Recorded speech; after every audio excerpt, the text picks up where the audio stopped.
الأشعة التداخلية والعمليات غير الجراحية لها منافذ كثيرة لورم الكبد. نبدأ بواحد فيهم ألا وهو التردد الحراري.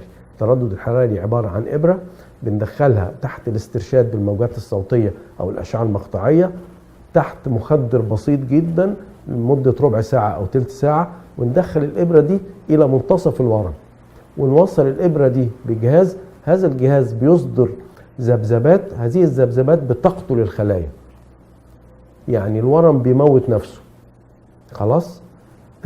بس في حدود لاستخدام هذه الطريقة، ألا وهي إن الورم لازم يكون أقل من 4 سنتي، وقليلا ما نجد ورم بهذه المواصفات.